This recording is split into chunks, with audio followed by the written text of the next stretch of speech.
বেশিরভাগ স্টুডেন্ট এরকম আছে যারা কোর্স করে ফেলছে কিন্তু এক্সাম দিতে পারতেছে না। আপনারা যারা এরকম আছেন তাদের জন্য আজকের এই ভিডিওটা, এবং যারা সামনের দিকে আইএলটিএস এক্সাম দিতে চাচ্ছেন, আমি মনে করি যারা আইএলটিএস নিয়ে কাজ করতেছেন বা সামনের দিকে আইএলটিএস এক্সাম দিবেন এবং অলরেডি অনেকেই আছেন কোর্স করে ফেলছেন, সবার জন্য আজকের ভিডিওটা কাজে লাগবে। সম্পূর্ণ ভিডিও দেখেন, ডেফিনেটলি অনেক হেল্পফুল একটা ভিডিও হবে। সবার প্রথমে আমাদের জানতে হবে একটা কোর্স করার পর কেন আমরা এক্সাম দিতে পারি না। এটার মূল কারণ হচ্ছে ভাই, এই কোর্স থেকে আপনি বেনিফিটেড হন নাই। অনেস্টলি স্পিকিং, এ থেকে আপনি কিছু শিখেন নাই। যদি আপনি কিছু শিখে থাকতেন তাহলে আপনি কনফিডেন্ট পেতেন এবং এক্সাম দিতে পারতেন। তো অনেকগুলো কারণে আপনি শিখতে পারেন নাই, হতে পারে না মোস্ট প্রবাবলি। বা প্রথম কারণ আমি যেটা মনে করবো সেটা হচ্ছে আপনি এমন কোনো জায়গায় জয়েন করছেন যেখানে আপনার জন্য না, যে কোচিং সেন্টার আপনার জন্য না। এবং আপনারা অনেকে আছেন ভাই আমি কোর্স করি নাই, তো আমি কোন জায়গায় করব। সেক্ষেত্রে আমি বলবো ভাই, আপনি এমন কোনো জায়গা সিলেক্ট করেন যেখানে আপনি যেরকম চাচ্ছেন সেরকম পড়ানো হয়। অনেক ভালো ভালো কোচিং সেন্টার আছে যেখানে আপনার 30 থেকে 40, 60 থেকে 70 জন স্টুডেন্ট নিয়ে ক্লাস করায়। বাট বর্তমানে স্টুডেন্টরা ভালো করতেছে না, একমাত্র কারণ হচ্ছে ওরা পার্সোনাল গাইড পায় না। আবারও বলি, স্টুডেন্টরা ভালো না করার একটা কারণ যদি আমাকে বলে, আমি বলবো সেটা ভাই, আপনি পার্সোনাল টাচ পান না মেইন টিচারের কাছ থেকে। আপনি যে টিচারের কাছ থেকে ক্লাস করতেছেন, আপনি কোনো প্রবলেমে পড়ার পর সেই টিচারের কাছ থেকে কোনো হেল্প পাচ্ছেন না। আর অনেস্টলি বলতে গেলে ভাই, আপনি হেল্প পাবেনও না। অনেক স্টুডেন্ট যখন থাকে, টিচারদের সময় থাকে না যে আপনাকে পার্সোনালি কিছু হেল্প করার। তো সেই জন্য আপনি এমন কোনো জায়গায় জয়েন করবেন না যেখানে আপনি পার্সোনাল টাচ পাবেন না। আপনি এমন কোনো জায়গায় জয়েন করবেন যেখানে কোয়ালিটি হতে হবে ভালো। শুধু স্টুডেন্ট 2-3 জন নিয়ে ক্লাস করাইতেছে বা 5 থেকে 10 জন নিয়ে করাইতেছে, বাট কোয়ালিটি ভালো না, এখানেও জয়েন করবেন না। আপনি দেখতে হবে কোয়ালিটি আছে বাট স্টুডেন্ট কম। এরকম অনেক কোচিং সেন্টার আছে, আপনি এইরকম জায়গায় জয়েন করতে পারেন। আপনি যদি কোর্স করেও থাকেন, আপনি আবার রিস্টার্ট করেন ভাই, আপনি পারবেন। এবং যারা এক্সাম দেন নাই তাদের জন্য বলি ভাই, আগে দেখেন কোন সেন্টার আপনার জন্য, আপনার যে নিড আছে সেই নিড নিয়ে কাজ করে। আপনার নিড বলতে চাচ্ছি ভাই এটা, যে আপনি কোনো প্রবলেম পড়ছেন, যে কোনো সময় একটা প্রবলেম পড়ছেন, টিচারের সঙ্গে যোগাযোগ করতে পারবেন বা ক্লাসের টিচারকে আস্ক করতে পারবেন। যে কোনো টাইপের কোয়েশ্চন আপনি টিচারকে করতে পারবেন, যে ভাইয়া আমি বুঝি নাই বা স্যার আমি বুঝি নাই।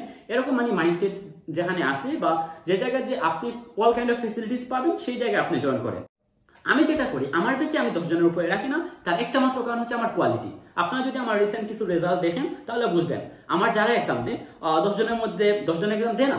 যদি আপনার 5 জন এক্সাম মধ্যে 5 জনের 5 জনই ভালো করে, বেশিরভাগ 6 থাকে, 5.5, 6.5। আমার স্টুডেন্টও থাকে ভাই এরকম, যে আমার 6 কোনো রকম হলেই হচ্ছে, আমার 5.5 হলে হবে, এরকম স্টুডেন্ট নিয়ে আমি বেশি কাজ করি। আমি আবারও বলি, আমি শর্টকাট দিই আপনাদেরকে ভালো করাই। আমার ক্ষেত্রে আমি যেটা করি, আমার কাছে আমি 10 জন রাখি। আমি যখনই 10 জনের উপরে রাখতে যাইছি, আমি দেখছি যে ভাই আমার কোয়ালিটি নষ্ট হয়ে যাচ্ছে, কারণ আমি একা সব ক্লাস নেই। আরেকটা ভালো ইনফরমেশন সেটা হচ্ছে ভাই, অনেকে দেখছি অনেক কনফিউজ হয়ে যান, ভাই আপনি কি ক্লাস একা নিবেন নাকি যে কোনো টিচার দিয়ে ক্লাস নিয়ে নিবেন? না, আমি এখানে, সেই জন্য আপনার 10 জন করে থাকে। এক সময় হয়ে যায় যে ভাই 10 জনকে বলছি, 10 জন 15 জন হয়ে গেছে, সেক্ষেত্রে আমি দুইটা ব্যাচ করে নেই। বাট আপনার কাছে 10 জনের উপরে নেই না। আপনি যদি আমার রিসেন্ট কিছু রেজাল্ট দেখেন, আপনি বুঝতে পারবেন আমার বেশিরভাগ স্টুডেন্ট হচ্ছে কি 6, 6.5, 5.5 এরকম পায়। আমি শর্টকাট দিয়ে শেখাই। যাদের লেভেল নাই, তারা কিছুই পারে না, অবস্থা খুবই বাজে, ভাই আমাকে টেকনিক দিয়ে কোনো রকম পাস করিয়ে দেন, তাদের নিয়ে আমি কাজ করি। তারাই মোটামুটি না, তারা তাদের ড্রিম থেকেও ভালো করে ফেলে। সো আমি মনে করি আমার কাছেও জয়েন করার পূর্বে আপনি আমার কোয়ালিটি দেখে নেন, আমার ইউটিউব ভিডিও দেখেন বা আমার পেজ ঘুরেন, আমার ফেসবুক পেজ ঘুরেন, আপনি আমার অনেক জায়গায় ভিডিও দেখতে পারবেন। ভিডিওগুলো দেখে যদি মনে হয় যে আমার এখানে জয়েন করা উচিত, তাইলে জয়েন করবেন। এখন হচ্ছে যে কোনো জায়গায় জয়েন করে প্রথমে দেখবেন ভাই আপনি কোয়ালিটি পাচ্ছেন কিনা। সেকেন্ডলি দেখবেন আপনি টিচারের সঙ্গে পার্সোনালি কানেক্টেড হতে পারতেছেন কিনা। এই দুটা জিনিস না থাকলে আপনি জয়েন করে কোনো লাভ নাই, বিকজ আপনি এতটা টাকা দিবেন, বাট আপনি দিন শেষে যদি এক্সাম নিয়ে বসতে না পারেন, এখানে ক্লাস করে কোনো বেনিফিট হয় নাই। সো আবারও বলতেছি, বুঝে শুনে ডিসিশন নিবেন। এখন হচ্ছে আমার রমজানের যে ব্যাচগুলো ছিল সেগুলো কন্টিনিউ হইতেছে। আমি রমজান মাসে আর নতুন ব্যাচ নিচ্ছি না।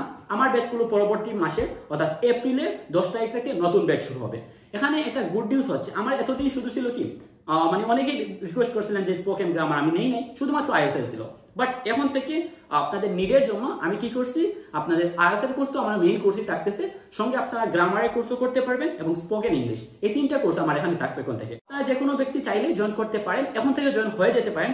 বাট ক্লাস শুরু হবে এপ্রিলের 10 তারিখ থেকে। এখন শুনে রাখেন, আমার ব্যাচগুলো অফলাইন অনলাইন দুই জায়গা থেকেই করতে পারবেন। অনলাইন হচ্ছে সবার জন্য, সিলেট হন বা ঢাকা হন বা বাংলাদেশের মধ্যে যে কোনো জায়গা থেকে আপনি চাইলে জয়েন করতে পারেন, অথবা আপনি বাংলাদেশের বাইরে হলেও জয়েন করতে পারেন। অনলাইন ক্লাস সবার জন্য। যারা সিলেটের ভিতরে আছেন আপনারা ডেফিনেটলি অফলাইন ক্লাস করতে পারেন। অফলাইন ক্লাস হচ্ছে আমার মেজরটিলা ইসলামপুর। মেজরটিলা পয়েন্টে কোনো অফিস নাই, অনেকে আমার অফিস খুঁজে এসে পাবেন না, সেটা হচ্ছে আমার মানে পয়েন্টে কোনো অফিস নাই, আমার বাসায় আমি ক্লাসগুলো নিয়ে থাকি। সো আপনারা যদি জয়েন করতে চান অফলাইন বা অনলাইন যে কোনো জায়গায় জয়েন করেন, 10 তারিখ থেকে পরবর্তী ব্যাচগুলো শুরু হবে। ভালো থাকবেন। আবারও বলি, যে কোনো ডিসিশন বুঝে শুনে নেন। ভালো থাকবেন। আল্লাহ হাফিজ। অন্য কোনো ভিডিওতে দেখা হবে।